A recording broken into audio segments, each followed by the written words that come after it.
If you have a Bible, we're going to be in the book of Joshua today. Joshua is an amazing book of the Bible, and God is going to speak something to us in our River Wild series. If you're joining us now, welcome. We have been looking at what the Bible has to say about rivers, both what rivers mean and also rivers as a setting for some of the most incredible stories in the Bible. And one of the rivers that is probably the most famous, especially in the New Testament, we're introduced to in the Old Testament, and that is the Jordan River. The Jordan River, and we're going to see a really incredible story take place here.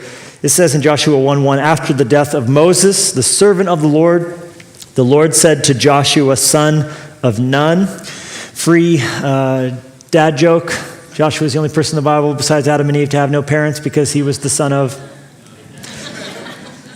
You're welcome. Verse 2, Moses, my servant, is dead.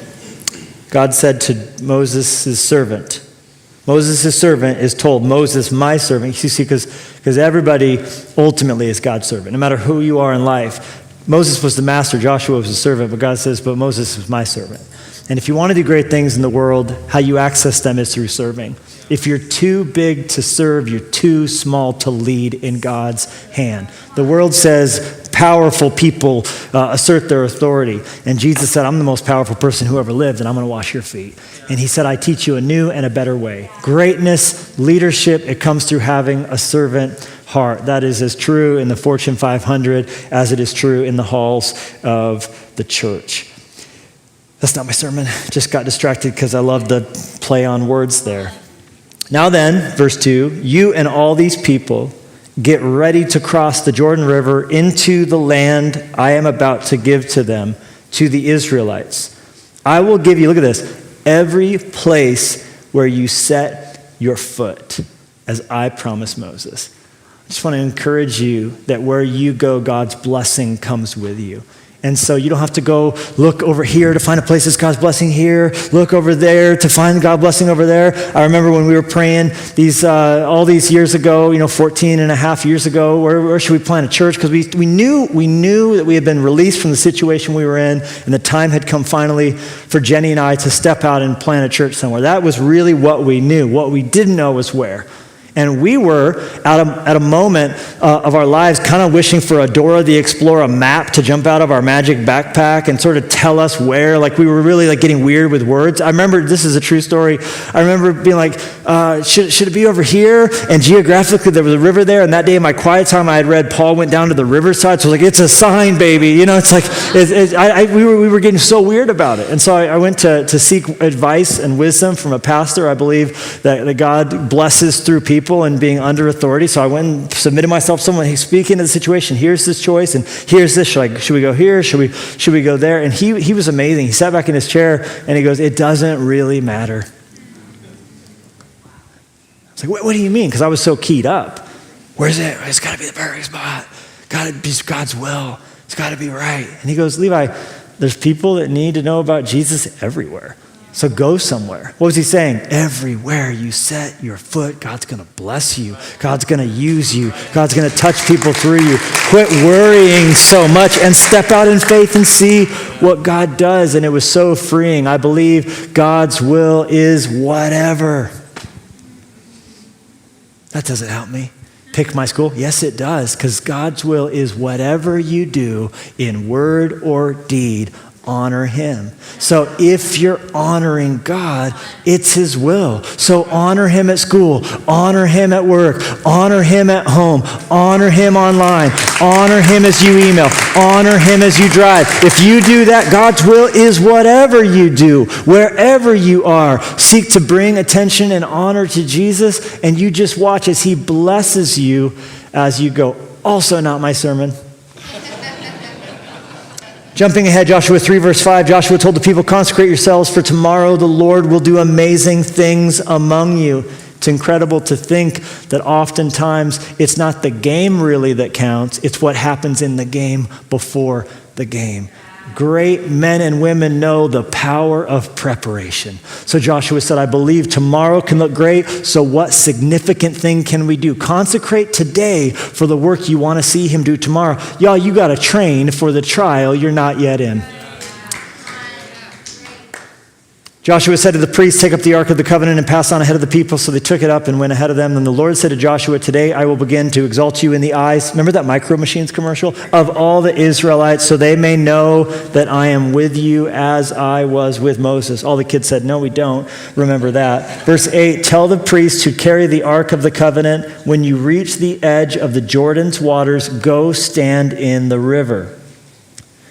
And as soon as the priests, verse 13, who carry the ark of the Lord of all the earth, set foot in the Jordan, its waters flowing downstream will be cut off and stand up in a heap.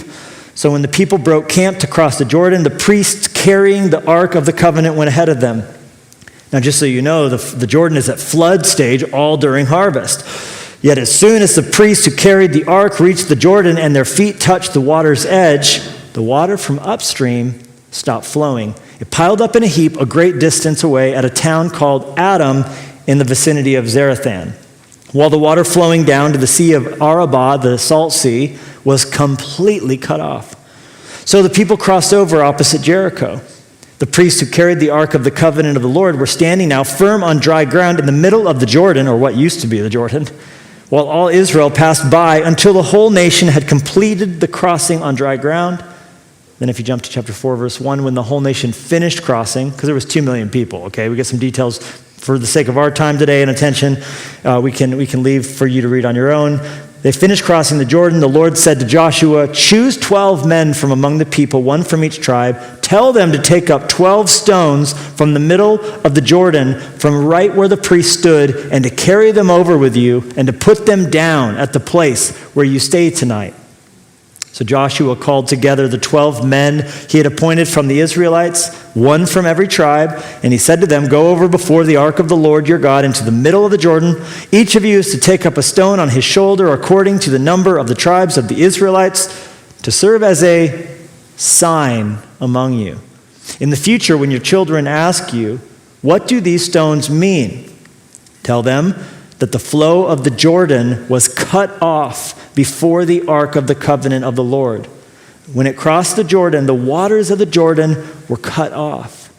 These stones are to be a memorial to the people of Israel forever. I want to give to you from this text a message that I'm calling, you have a new memory. You have a new memory. That's something our phones are telling us these days. At the most bizarre times. Bzz, got a text. No, I didn't. My phone just letting me know, hey, remember this? Remember 2 months ago? You were around water. You were also around water over the last couple of years multiple times, and I've taken the liberty of grouping them together into a Franken memory built up of all the algorithm-decided moments in your life that you now are going to watch set to cheesy, emotionally heavy-handed music. And sometimes they get us. Right? It's like, best of 2014. Like, this is a Tuesday. I'm ready to go. Let's do it. Right? It's like, and you're watching this and it's like, oh my gosh, remember that? Calling people into the room. What's this? You're sending it to people you love, right? But then you get to the end of it and you're like, there was a box of raisins, right? It's just really, what you really had it going until that. Why'd you put, that was not the best of 2014 at all. It's just, I don't even know why I took that photograph. Maybe it's just in the moment, I was hungry. They seemed like the best raisins ever, so I took it so I'd remember to always buy that brand. Right? You know these weird things we do? The photos we take that we don't ever intend to see again. Like you take a picture of shampoo because you were out of it, not because you love Vidal Sassoon, but somehow someone at Cupertino said they really have been smitten with this shampoo. Let's put that into the highlight reel for the decade that you just went through, right? It's like you have a new memory. So bizarre. It's funny because when it comes, our reaction almost always is, I had forgotten, which tells you it's not actually a memory. We never remembered that. So much of our life we forget. They're telling us, here's something you actually don't remember most of this. Oh, I kind of remember that. You have a new memory. We don't have to be told about things we actually remember. And it can backfire.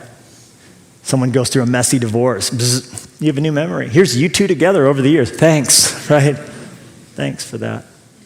Here's you at this job you just lost. Let's show you every picture you ever took there. You have a new memory. Thank you. Number one thing you will find if you Google you have a new memory is how to turn off those notifications. The number two thing you'll find is a compendium of stories of times where this has really gone wrong. My personal favorite was the girl who was taking a sexually charged video to send to her boyfriend. Don't do it, kids. Swipe right. And she was doing this in her kitchen. And she set the phone up on the counter and, was going to take this video and send it to her boyfriend, probably to work out her daddy issues. And as she does this, what she did not know was that she had pre-selected a certain album on her phone to automatically send any new photo in it to her mother. You see where this is going?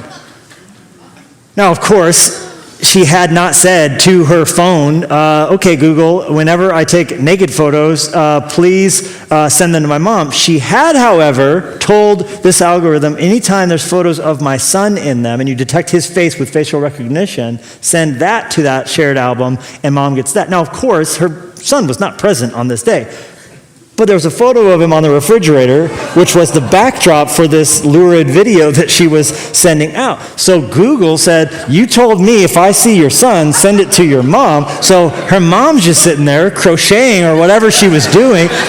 You have a new photo added to the Billy Memory Club. And what I do love is the thought of the conversation it occasioned, right? Anybody with me on that? So here's the point.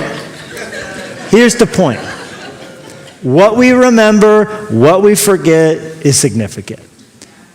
And that is the emphasis of this story where Joshua is told, make sure that before the priests leave the river, you send some men out, one for every tribe, pick 12 people, and as representatives of the whole, they're to each get a river rock. And with these river rocks in their hands, then and only then is this crossing complete. Because I don't want to just bring you through this. I want you to remember why it happened, how it happened, what took place as it happened. So that as you go on and start this new life, as you cross the threshold and this boundary marker separating you from what was into what is, as you go into this kingdom, as generations continue, I want you to remember what you've been through. And I want your kids bumping into these rocks saying, Mom, Dad, why are these rocks here? Why did anybody pile up? I was in Gilgal the other day, and it's the weirdest thing. There's the market, there's the fire station, there's the playground, but there's this weird section circled off, and you approach it, and there's these rocks, and it doesn't make any sense. Why would anybody put a display with a bunch of rocks on it? And I want that to be an occasion. I want that to be an excuse, a prompt, you could say, for you then to sit them down. Say, there's something I never told you. You know how we live here in this land flowing with milk and honey? It's pretty good, isn't it? Yeah, it's pretty good. Yeah, well, we didn't always live here. And then they would have the opportunity to tell a story to their children that hopefully their children would be telling to their own kids as well one day. One of the greatest enemies to the life of faith is forgetfulness. Spiritual amnesia, which is why the Bible is always telling us to remember, to remember, to remember, to go back, to look again. 2 Peter 3:1, this is my second letter to you, dear friends, and in both of them I have tried to stimulate your wholesome thinking. I've sought to refresh your memory. Paul said the same thing, 1 Corinthians 4. That's why I sent Timothy to you, to Corinth. He's my dear son. This guy's the best, and he's true to the master. He will refresh your memory on the instructions I regularly give to all the churches on the way of Christ, what it means to follow Christ. To follow God, you have to foster memory. You have to fight against forgetfulness. So 2 ingredients to this. 2 ingredients and my sermon in a sentence. To follow God and keep moving forward, you have to forget everything you think you know, and you have to intentionally remember stuff that you would rather forget. You have to be willing to forget what you think you know. And you also have to be willing to fight to remember things that you would rather forget. Let's just spend a moment or two on the first part, because the bulk of the message and my assignment today is to focus on the latter half of that. But we have to at least acknowledge how weird it is to do what God says to do much of the time, as evidenced in our text by a river crossing, a river that is overflowing its banks, as the text says, at flood stage, which we know means it was roughly a mile wide and raging and ripping. And this is when rivers are dangerous, and this is when rivers are violent, and this is when more people lose their lives in rivers. And how do you get, here's a question for you, Chris, how do you get 2 million people across the rapids of a rapidly moving river at flood stage? I guarantee you, not one of you thought to yourself, we should get some guys to hold a box to walk into it. And then everybody else could just follow him. But that's what God picked. Why? God's ways are not our ways. The wisdom of this world is foolishness to God. And what man thinks is the best thing in the world, God often rejects. God often rejects what man selects. And what man rejects, God often selects. So he chooses the foolish things of the world to confound the wise. If he wants to save us, he doesn't say, hey, you know what you could tell him to do? Be religious, be awesome, be holy. That's been tried. It didn't really work so well. The 10 Commandments were violated before they were even given over, right? This is not how we save ourselves. So we don't pick a purple flower at the top of the highest mountain and come back down and say to ourselves, this is fire. Look what I have created. I have made myself right with God. I will now beat my breast and shine my medal and polish my halo and tell everybody else that they can do as I have done. That's called religion. But what instead God does that's foolish to the world, that's offensive to our sensibilities, is he says, I sent my son as a peasant. He got butchered and slaughtered on the cross. While he was hanging there, he paid your bill. You trust in him. You believe in me. You can be forgiven. That is, can we just say it? Weird. It's weird, and it's offensive. Because it rubs us the wrong way, because we don't get to be the hero of that story. But if we're doing the gospel right, we always, perpetually, forever are the damsel in distress that Jesus swoops in and saves off the train tracks. And he gets the glory, and he gets the salvation, and the actual mechanism of it is intentionally bizarre so that we will use faith, for we walk by faith and not by sight. And it's always been faith that God uses to tap us into the grace that he longs to give to us.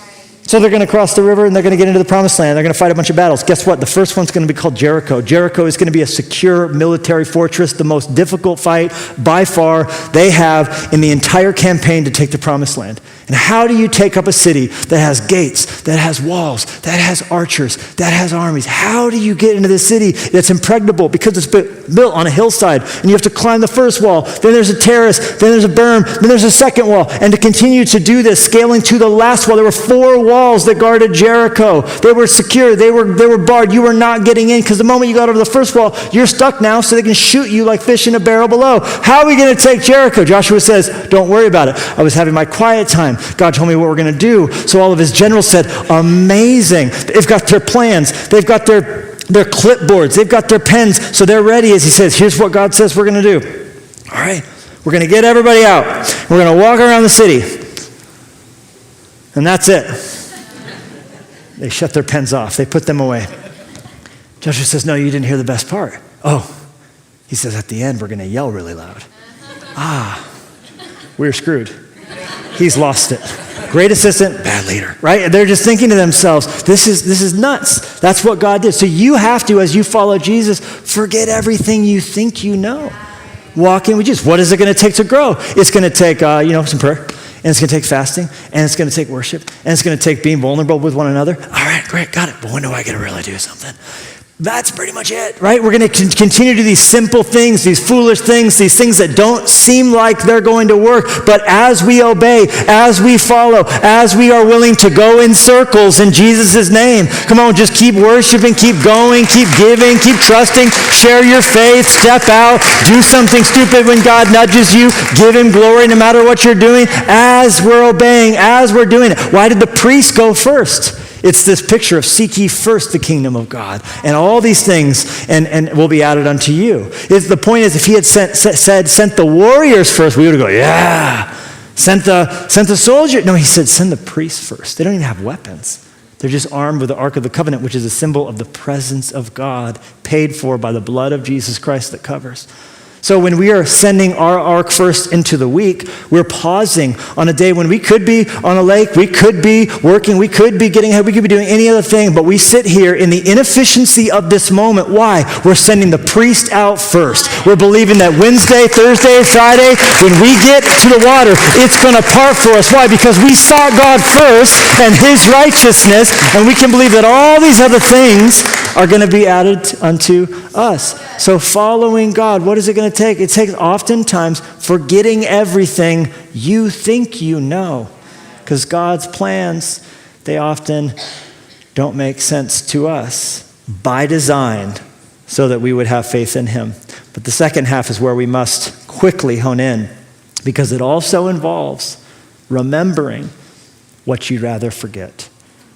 And now let's get some emotion in these stones and what they signal a commemorating or a perpetual memorial of.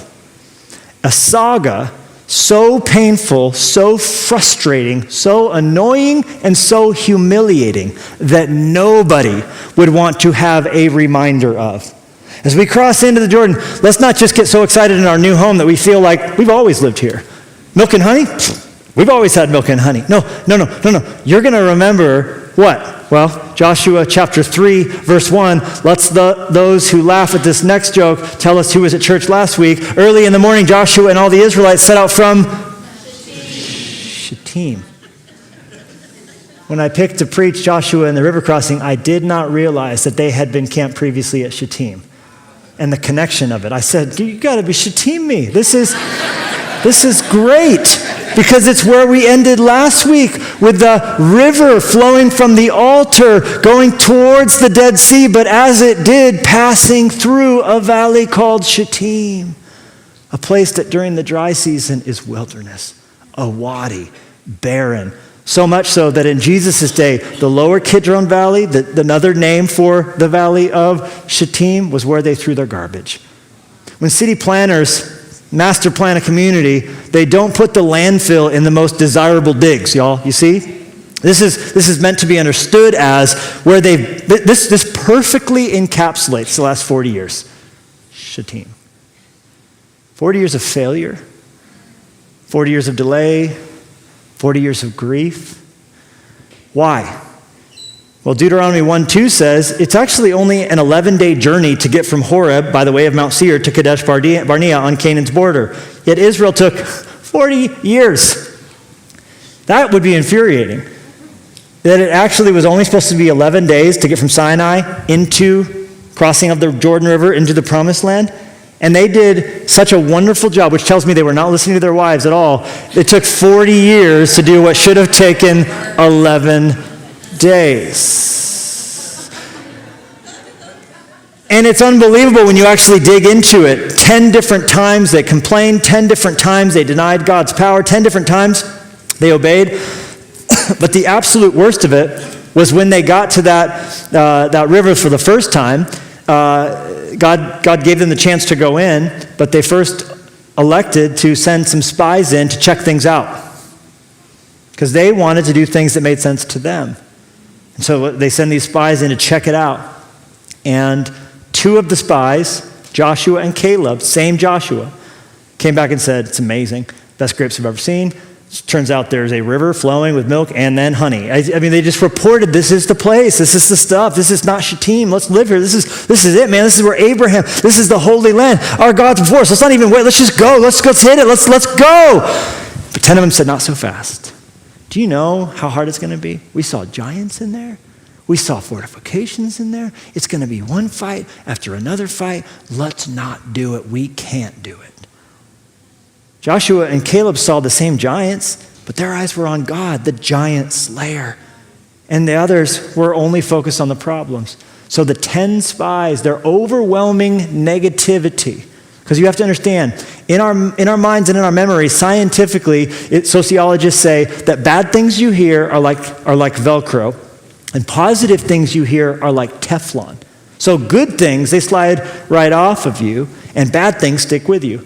Have a good experience, an okay one, unless it's mind-blowing. If it's just good, you'll forget about it at a restaurant. You'll forget about it on a flight. But one horrible one, you will tell that story for days, and you can't believe what they said and what they did. It was unbelievable. Absolutely, right? Because it's like Teflon when it's a good thing, slides right off. And it's like Velcro when it's a difficult thing, which is why in marriage, by the way, you have to overwhelm the negative things you speak, the hard things you speak, with an abundance of the positive things, so that there's more that can stick to the limited Teflon surfaces that actually do receive anything that hang on there, and in life as well, in leadership as well. But these 40 years that all took place because they listened to the 10 and not the 2. God said, as he listened to the children of Israel complain, why did God bring us out here? He must not love our kids. That's where it got real personal. He took us out of slavery. He must not love our kids. He parted the Red Sea. He must hate our kids, right? He delivered us with his mighty right arm, and we're no longer slaves. FYI, that's an upgrade, but he must not love our kids. And so eventually enough of this took place where God said, you asked for it, you got it. As C.S. Lewis well put it, there are only two people in the end, those who say, thy will be done, and those who God eventually says, thy will be done. They got what they wanted. They would not go into the promised land.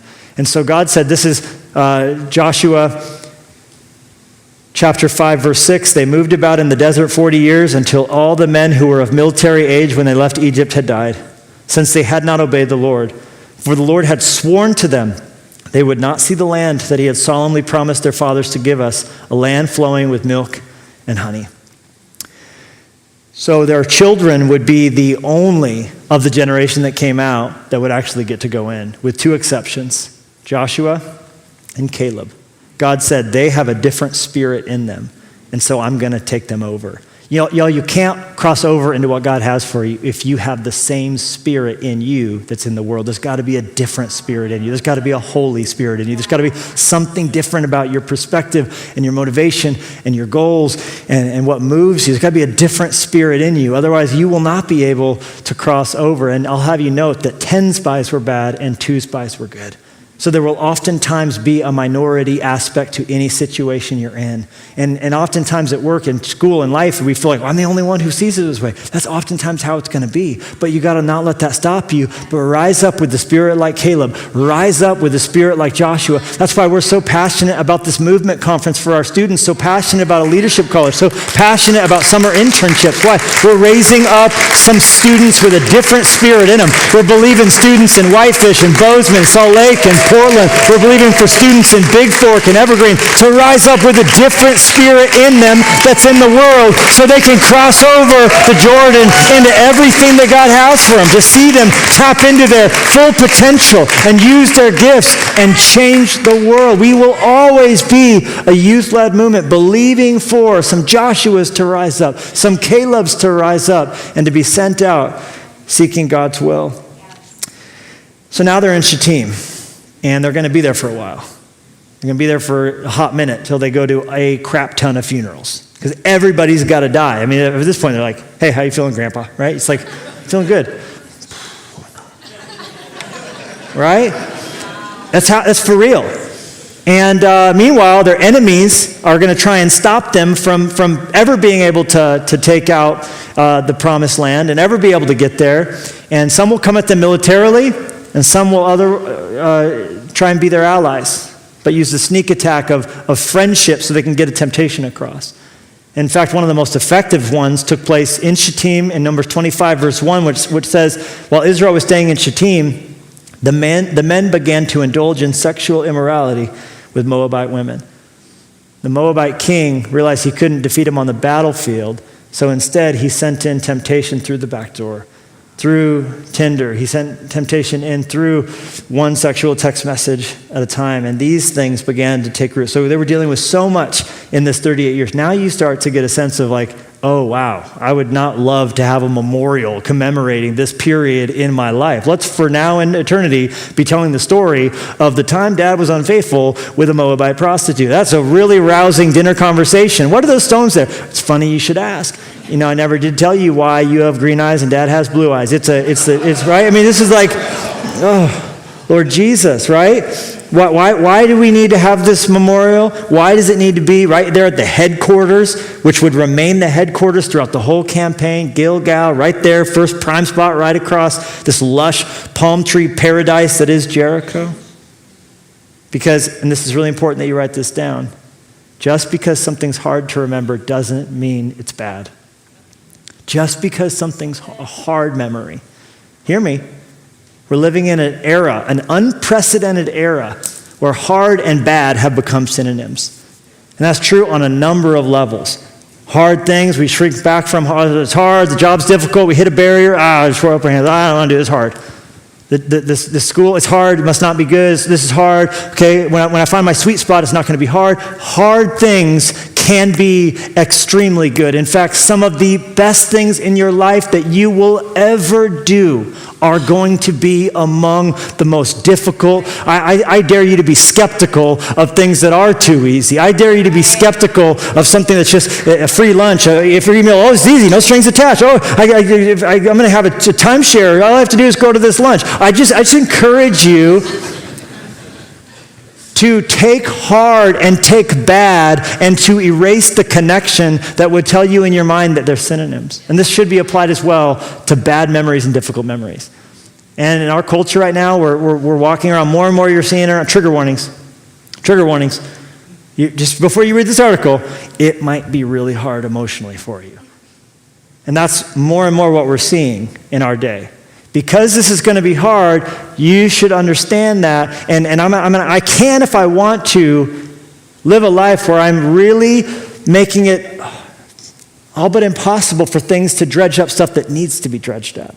This needs to be, like what Carl Jung said is so true, until the subconscious becomes conscious in your life, it will direct your life unconsciously, without you even realizing it's happening. And if I don't go there, if I don't dredge that up so it can be properly dealt with, it's going to still, my dad issues, my mom issues, my difficult period in 10th grade when my virginity was taken from me against my will, this situation where my dad ran out on my family and no one talks about it, but it's toxic and it's difficult. And yeah, this is a real thing over here, and all this stuff that we would just, no, I don't want to think about it, so I'm going to just, anything that would trigger that difficult post-traumatic thing, I'm going to avoid, and I can stop at a dispensary every 13 miles now and make sure I am so blissed out and so numb that I'm not even aware of the difficult things. And if it's hard, man, there's something you can take, there's something you can smoke, there's something you can swallow, and you could just eventually come to a place where it's hard, but I don't even care anymore because I have numbed away even the capacity to go there, because I do not want these stones sitting in the center of town for me to smack my shins into and be confronted with the most difficult, most painful, most horrible chapter of my life. Thank you very much. And God says, before you go any further, I need you to nail down this chapter you're closing. You will never be able to move into this new land without these demons coming in with you, until you look into the closet, until you drag out those skeletons, until you force these things out into the light and confront them one by one. And then I want these things put up on a pedestal so that they will point to something different than just your failure. But you can't get to that something different if you don't make the connection in your mind that something can be hard and something can be bad at the exact same time. Or hard and good at the exact same time. I just ruined my whole sermon in one sentence. I'll be tortured by that for 3 days. All right, so in 1945, General Dwight D. Eisenhower, General Omar Bradley, and General George Patton walked into the gates of Buchenwald concentration camp on their way to liberating Nazi-occupied Europe.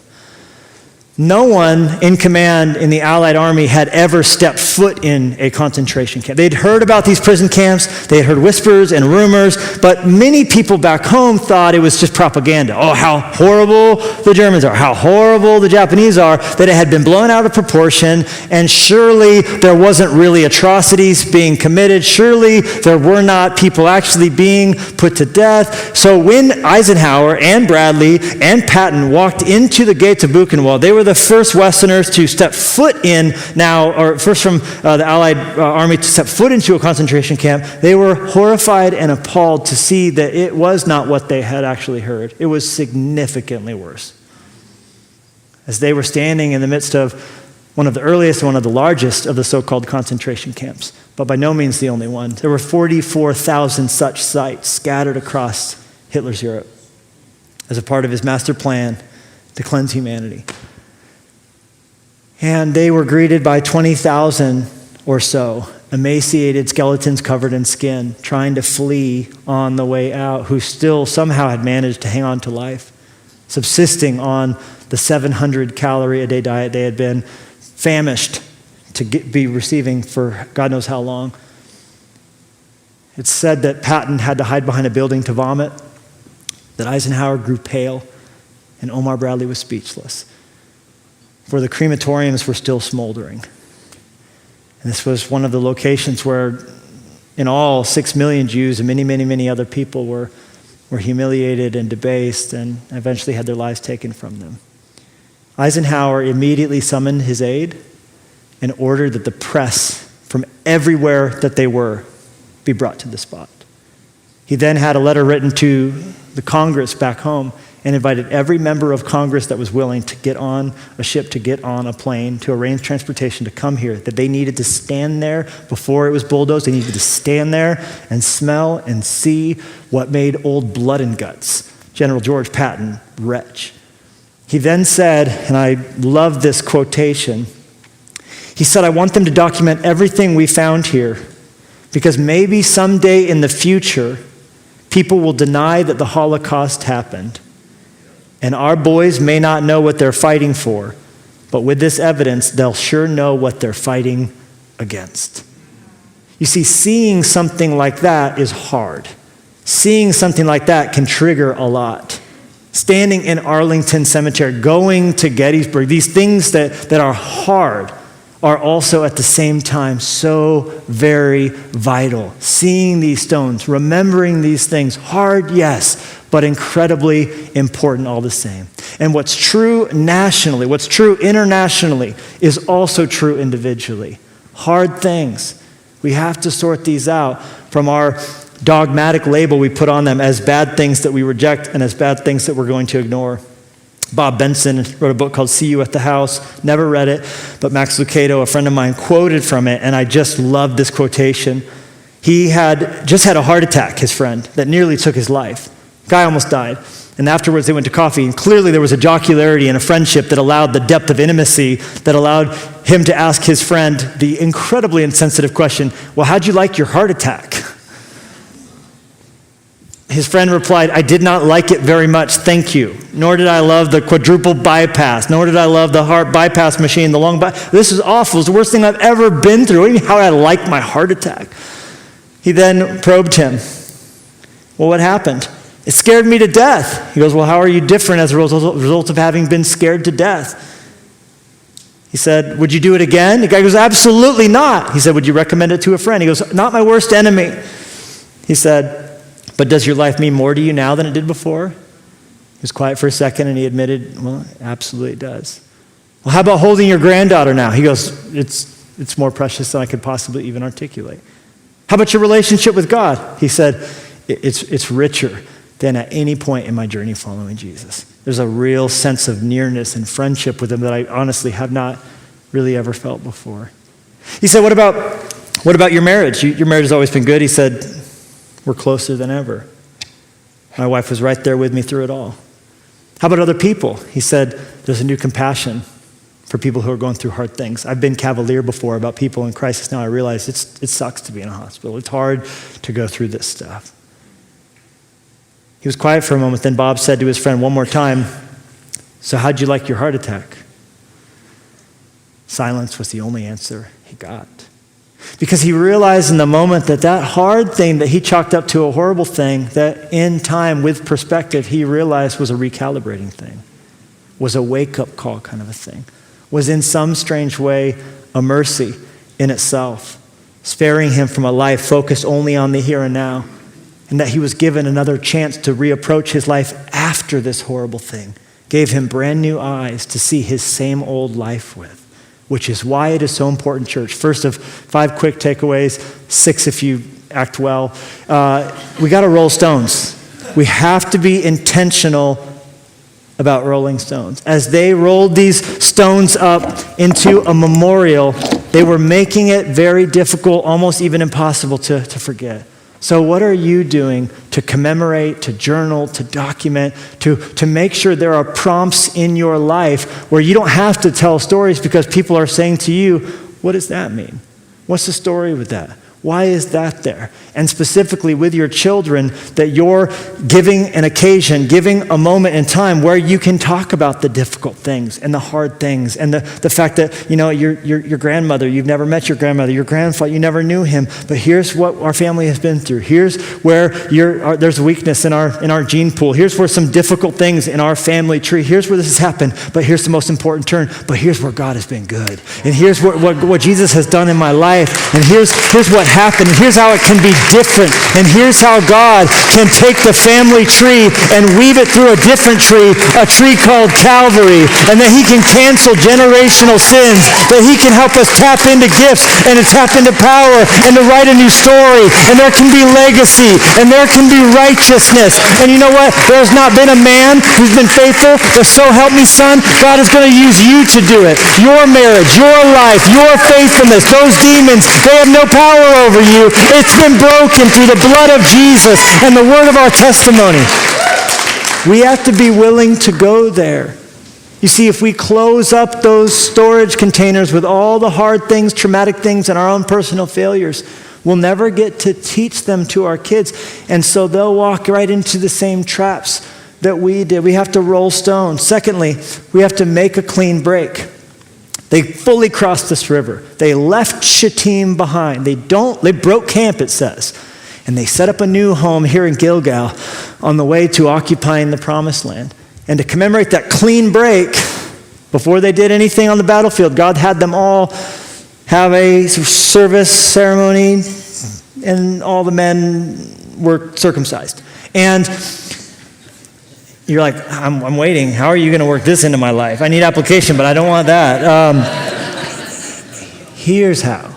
Romans says circumcision was never about the physical ceremony. It always pointed to what things God wants to cut away from inside of our hearts. The things that we drag with us into our future that are keeping us from moving into the future because we're dragging with us things that don't belong in the promised land. For 38 years, they had abandoned the sign of the covenant. All new kids being born hadn't been circumcised. There hadn't been this moment in time where it says we're called to be different. We're called to follow Abraham. Our heaven is our home. God's kingdom is our identity. We're not just looking at our neighbors going, what do they do? What do they have? What do they have? How do I stack up? Am I enough? Am I worthy? Is my boat big enough? Is my house big enough? Are you impressed? Are you entertained? Do you love me? We look to God to give us those things. We look to God to meet those needs. We are his people, and this is a symbol of the covenant. It's an outward sign of an inward reality. And so we believe that as we're baptized, as we come through waters, we believe as we're a different people, a covenant people, God through his Spirit is going to circumcise our hearts, cut away old things if we're willing to. It's bloody, it's messy, it's hard. He'll cut through some stuff. He'll cut out some stuff. But there's got to be a clean break. There's enough of this. I follow God on Friday, follow God on Saturday, but then on this day it's my day, and God, you can have Sunday, and like we're doing some custody battle with God, as though he's somehow in heaven supposed to be pleased that we give him limited arrangement. We give him 2 hours on Easter and believe it's going to be enough for blessing. I'm telling you, hokey pokey Christianity don't work. You can't put your right foot in, put your left foot out. There's got to be a clean break. There's got to be I'm going to deny myself, take up my cross, and follow you. Take the scalpel, cut it away. You're God. I'll follow you. I want to be your... And so when you tell me to do something, I'm going to do it. When you tell me to jump, I'm going to say, how high? I don't want just a little bit of God. I want to follow him. I want to see him move. I want to be a part of a miraculous story. I want heaven to be made manifest on earth through our lives as we as people follow him. Make a clean break. Prioritize recovery is the third aspect I see in this passage, because after they were circumcised, there was a lot of battles they needed to fight, but you know what? God didn't have them do that. He had them stop and heal up. It took some time to heal up. There's no honor in playing hurt. To be a warrior people, ready to take the promised land, God just parted a river. By the way, this is the time to push it to the enemies because they were freaking out up there. They saw a river cross with millions of people on dry land. Now let's go. Razzle dazzle. Come on. Let's get it. No, we need to heal first, God says. Go lie in your tent. Take some Advil. Chill. Sleep it off. Fluids. Rest. Lie down. You see, it takes admitting you're not God to rest. It takes admitting you're not God to recover. And some of you will not be able to move forward until the things that are dredged up and the river rocks are pulled out are actually healed fully and healed properly. It's going to be different for every one of us. We don't treat gunshots with Band-Aids. And for some of you, the things that you're going to dredge up are not going to be one quick prayer, one quick moment. It's not even going to be one quick counseling appointment. It's going to be grooves and walking with God. You responded to sin and temptation one way for a very long time. You've got some muscle memory issues. You've got some temptation. When this bell rings, this is what you do. The dog salivates. It's going to take time. You got to walk with God for a while, but there's got to be a healing that's prioritized. It might take counseling. It might take prayer. It might take you getting in 5 Fresh Life groups for a while. You might not be able to be on your own for a while.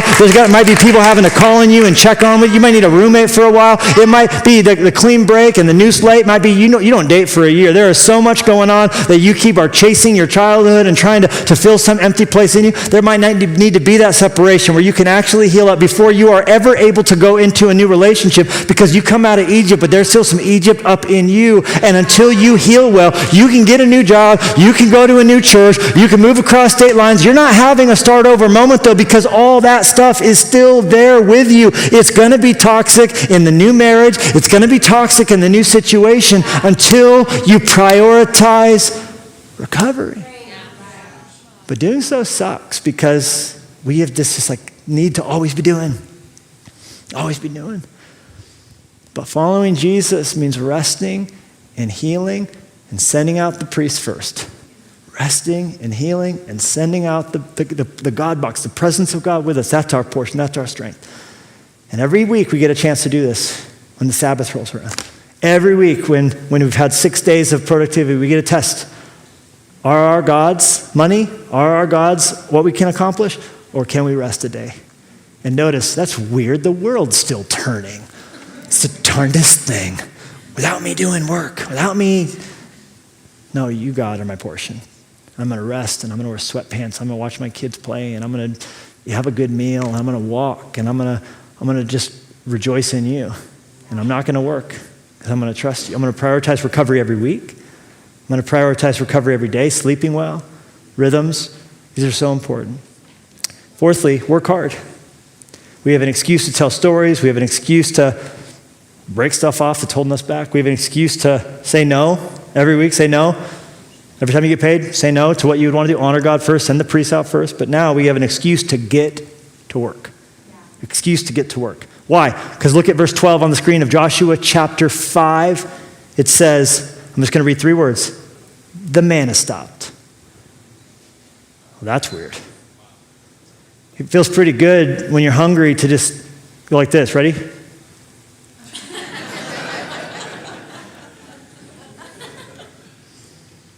But the manna stopped. Now they're in the land that represents maturity, growth in Christ. One of the greatest compliments God could ever pay you is to take something away from you that you depend on and to see what you're going to do. The manna stopped. Now they got to work. Now they got to grow stuff. Now they got to plant some seeds. Now they got to do some watering. Now they got to do some weeding. Now they got to do some cooking. They didn't even cook for those 4 years. No wonder they were getting into trouble. They had nothing occupying their time. We need to be doing. You rest first, but then doing, working. God wants you to work. God does not want you to, if you're able, to just sit back there and take a check. A trust fund to live out, that is destroying to the soul. God wants you to work. If you're able to, he doesn't want you to live off the government. He wants you to work. He wants you to work hard. There is joy in work. Just because something's hard doesn't make it bad.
God made us to work, and the aimlessness that creeps in and the deadening impact of not work. Now the manna stops because they're ready to work. It's time to work. It's time to work. It's time to do. It's time to build. It's time to grow. God has never made a chair, Bishop Jakes likes to say. He's never made a chair. But you know what he did? He gave us a world full of trees. And we have the ability and wherewithal to take what he gave to us and to turn it in something that's better. That was always our job, to take his creation and harness it, subdue it, work it, tend it, keep it, make it better, name it, package it. God has put so much in you, and there is so much in the world that you and those things coming together are meant to meet up and to see something great come out of it. He will never do for you what you can do for you. Don't come praying because you got headaches when you just drink Diet Coke all day. I can tell you why you have headaches. It's not a demon. It's your bad choices. So God's not going to do for you what you won't do for you. Pray for my marriage. Are you taking her on a date every week? Pray for my marriage, pastor. Are you being kind? Pray for my kids, pastor. Can you put your dang freaking cell phone down for 10 minutes and look your kids in the eye? You see what I'm saying? God's not going to do for you what you can do for you. But the beautiful thing about doing what you can do for you is then you actually use your prayers for what only he can do for you. And y'all, there is a lot that only he can do for you. So work hard. Prioritize recovery, make a clean break, roll stones. I love this one. This is number 5. Throw parties. Throw parties.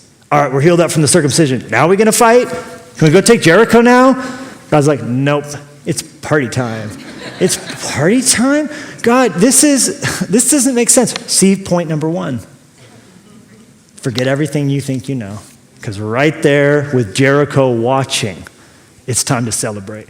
Because for 38 years, they had also neglected something called the Feast of Passover. And God says, no, we need to remember how we got out of Egypt too. Because that was another stone they had rolled up that had grown in disuse.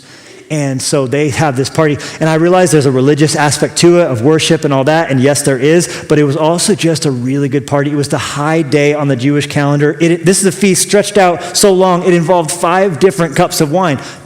That's a lot of party, right? This is him calling his people to rejoice and celebrate his goodness in the things that he had brought them through. We had better become good at throwing parties. Why? Because every hard thing, every difficult thing that we dredge up, and you know what, this is in the muck, and this right here, it was terrible, and that right there, you know what, yes, it was bad, and you know what, son, this is a hard time, but you're a young man now. I need to tell you, I was unfaithful to your mother, and I regret it every day of my life, but God has forgiven me, and here's what he's done in me, and here's what I want for you, and I'm not going to abandon my obligation to speak to you simply because I feel a lack of moral authority, because you're not the perfect man you're pointing your son to. Jesus is the perfect perfect man. So as you say, I have fallen short and I am weak, but he is strong and he is good, and I wish I hadn't done it, and I wish I hadn't been there. But in the difficulty, as you drag these things up, now there's a chance to celebrate, because that year comes around on the calendar, and it's the year I found out I had cancer, and it's the year that he said he wanted a divorce, and it's the year I lost my dream job. But you know what I'm going to do? I'm going to celebrate a party.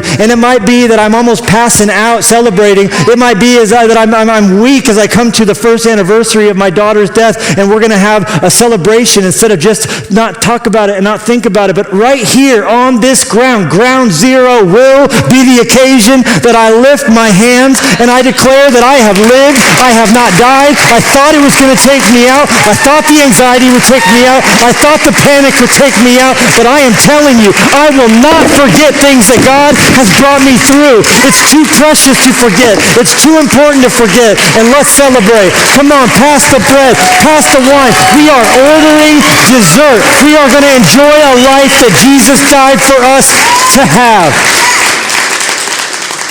Throw some parties. We have an occasion to celebrate. And as you stand on ground that represented the worst thing in your life ever happening, and as time comes and you're healed up, now it's time to throw a party. You will find that this is our most important point, and you've done so well, you're going to get the last one. I would have given it to you either way. You will discover one day, and you won't know exactly when it happened, but that somewhere, some way, you overturned associations. Somewhere, some way along the way, as you rolled these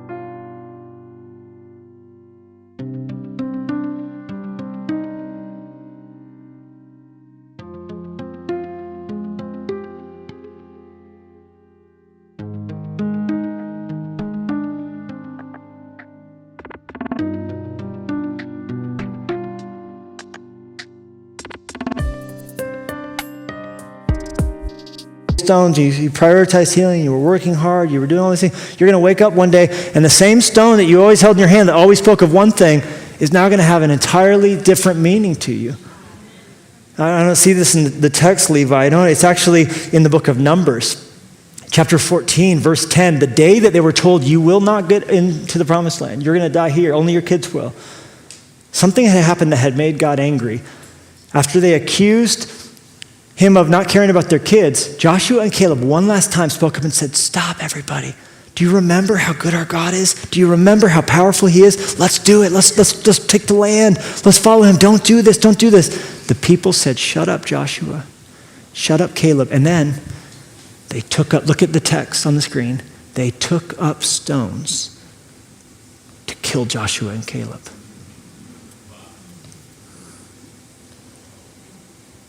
Stones. And then God's glory appeared, and that's when God said, you're not getting in. So when God told Joshua to tell 12 men to take up stones, they were holding in their hands the ultimate symbol of failure. And as they stacked them together, even the sound of stuff can trigger memories. River rocks, stones, they were standing by a river taking up stones to kill God's messengers. Now these are going to commemorate God's goodness. Over time, when they saw these stones, yes, they would remember all the failure, but through them, God was saying, you have a new memory. You have a new memory. You're not just going to remember where you were weak. You're going to remember where I'm strong. And I believe it for you if I believe anything.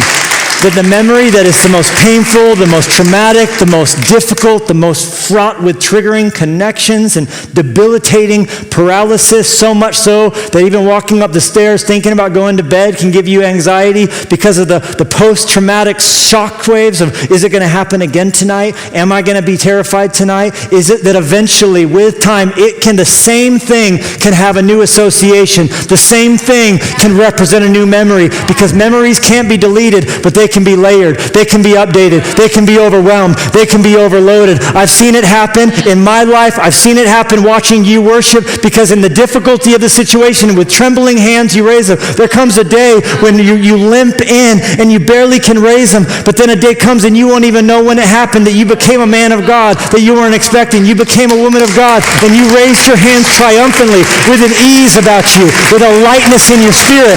No way someone who's been through that could worship God like that, but it has become your power because you have a new memory, and you're not just looking at what you lost, you're looking at what you found. That's how, sit down, I'm not done.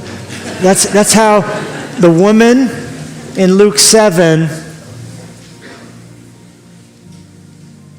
was able the rest of her life to smell her perfume and not think about the men that she used to attract as a prostitute. That perfume was her man attractant.